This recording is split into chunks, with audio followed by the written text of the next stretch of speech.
Welcome back to EtherLink AI Insights. I'm Alex, and today we're diving into something really different. An AI retreat happening in Finnish Lapland that's designed specifically for executive leaders.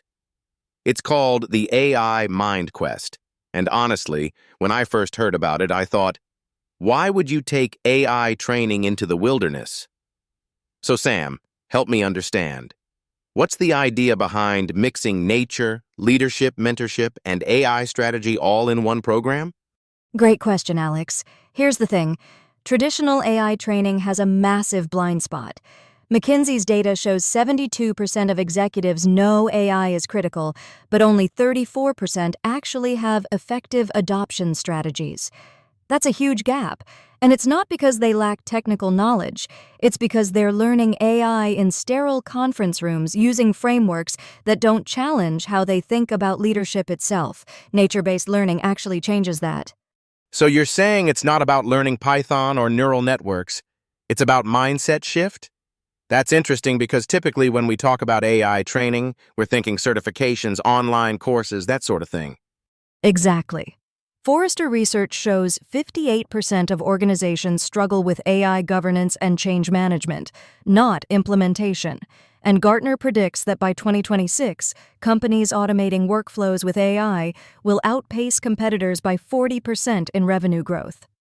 The disconnect isn't technical, it's strategic. Leaders need to see where AI agents replace workflows versus where human judgment must anchor decisions. That perspective shift doesn't happen in a hotel ballroom. Okay, so the Finnish Lapland setting isn't just a nice retreat experience, it's actually functional for how the brain works. What does neuroscience say about learning in nature? Research from the International Journal of Environmental Research and Public Health found that nature exposure enhances creative problem-solving by 20% and reduces cognitive fatigue. In Finnish Lapland specifically, boreal forests, midnight sun, profound silence, you're in an optimal environment for what cognitive psychologists call perspective shift. Your brain literally rewires how it approaches problems. Combine that with intensive one-on-one mentorship from an AI strategist and hands-on agent development, and you've created conditions for genuine transformation. That's compelling. So let's talk about what actually happens during this 7-day program. What are people building and learning? The program has 4 core components. First, you get a personal AI mentor, not a generic instructor, but someone guiding you through a framework called AI Lead Architecture, customized to your organization's maturity and market. Second, you actually build production-ready AI agents. This isn't theoretical. You're creating agents for real workflows in sales, operations, marketing, or customer support. Hold on. So by day 7, people are leaving with actual AI agents they can deploy? That's not just learning. That's immediate business value. Right. The third component is what they call your golden prompt stack, proprietary prompt architectures that give your organization competitive intelligence and sharper decision-making. And the fourth is a 90-day enterprise AI roadmap. You're not just building tools. You're architecting how your entire organization adopts AI. That's why it's limited to 8 leaders. The group is small enough that mentorship is genuinely personalized. 8 people is tiny. That's deliberate, I assume, to maintain quality? Absolutely. You can't do intensive one-on-one mentorship at scale. And frankly, in a setting like Finnish Lapland, you're also creating peer learning. 8 leaders from different industries sharing challenges and insights. That cross-pollination is incredibly valuable. Plus, the small group means the mentor can actually customize frameworks for each person's specific organizational context, not generic best practices. Let's talk about a critical issue: compliance. The EU AI Act is coming, and executives are nervous about governance. How does the retreat address that? That's built into the framework. One of the core challenges the program tackles is how to build governance structures without stifling innovation. Most organizations swing to extremes. Either they're reckless with AI implementation, or they lock it down so much that they can't move. The AI Lead Architecture methodology teaches leaders to think about governance as an enabler, not a blocker. You're developing frameworks that satisfy compliance requirements while allowing teams to experiment and deploy. So it's strategic governance, not just checkbox compliance. Exactly. And here's something critical. Most governance training happens top-down from legal departments, but the best governance emerges from leaders who understand both the technology and the business implications. That's what this retreat creates. Executives who can speak intelligently about risk, opportunity, and regulation simultaneously. You're not just compliant, you're strategically ahead. You mentioned the AI agents earlier.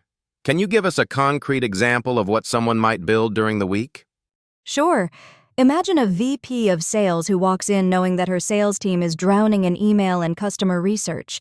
By day 3, she's built an AI agent that ingests customer data, prior conversations, market intelligence, and her company's competitive positioning, then auto-generates personalized outreach that her team refines and sends.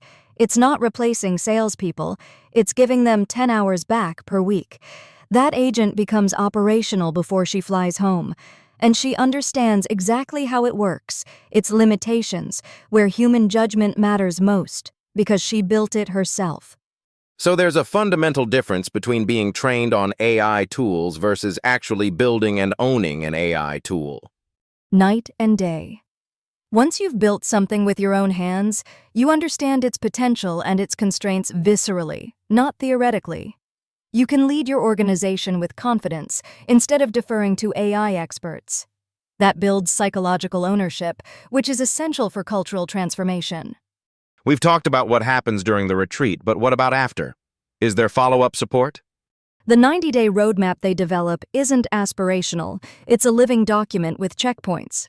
And though the formal retreat ends, the mentorship relationship typically continues through that 90-day period and beyond, depending on the individual. You're not dropped off at the airport and wished good luck. The program recognizes that the real work happens when you return to your organization and navigate resistance, resource constraints, and cultural friction. That's where mentorship becomes invaluable. So the week in Lapland is the intensive catalyst, but the transformation is a 90-day journey. Correct. And that's where the nature-based learning component pays dividends. The shifts in perspective you experience in that environment, the clarity, the cognitive openness, those don't evaporate when you land in Denver or London. You return to your organization with a fundamentally different relationship to the challenges. That mental shift is what carries transformation forward. Who should seriously consider applying for this? Is it only for C-suite executives? The program is designed for leaders responsible for AI adoption strategy, so that includes C-suite, but also heads of innovation, digital transformation officers, or executive directors in organizations where AI adoption is a competitive imperative. The ideal candidate is someone with genuine authority to influence strategy and resource allocation, not someone joining to be trained and then handed off. This is for people who will drive change. What about the practical logistics? We're talking about flying to Finnish Lapland. What's the actual experience like?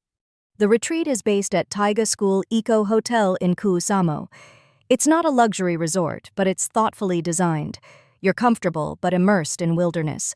During summer months, you have the midnight sun effect, extended daylight that affects your circadian rhythms and cognitive state in interesting ways. Days follow a rhythm, intense mentoring and agent-building sessions, nature breaks, reflection time, peer discussions in evenings. The schedule is rigorous but not exhausting because the environment is restorative. So it's not all work, there's actual balance? Crucial balance. Cognitive science backs this up. Your brain needs rest to consolidate learning. The structure acknowledges that. You might spend the morning deep in agent architecture, break for a walk in the forest, then reconvene for mentorship in the afternoon. By evening, you're discussing strategy with other leaders over dinner. That rhythm is deliberate and effective. Okay, last question. What's the real competitive advantage here? Why would a busy executive carve out a week and fly to Finland versus doing an online program? Speed, depth, and accountability. An online course takes months and covers generalities. This week produces tangible assets, a working AI agent, a proprietary prompt stack, a 90-day roadmap, And most importantly, clarity on your organization's specific AI strategy. You return with something to show, not a certificate. Plus, the cohort of 8 high-level peers becomes your network. These are likely the only 8 people in your industry wrestling with identical challenges at your level. That peer group alone is invaluable. So it's intensive, personalized, and produces immediate, measurable outcomes. Sam, thanks for breaking this down. Listeners, if you want the full details on the AI MindQuest, pricing, dates, the application process, head over to etherlink.ai and find the complete article. It's a fascinating take on what executive AI leadership development could look like. Thanks for joining us on EtherLink AI Insights. Thanks, Alex. Great conversation. And for anyone considering this, I'd say the barrier to entry is your time, not your technical background. If you lead an organization and you're serious about AI transformation, this addresses the real bottleneck, not technology, but vision and leadership clarity.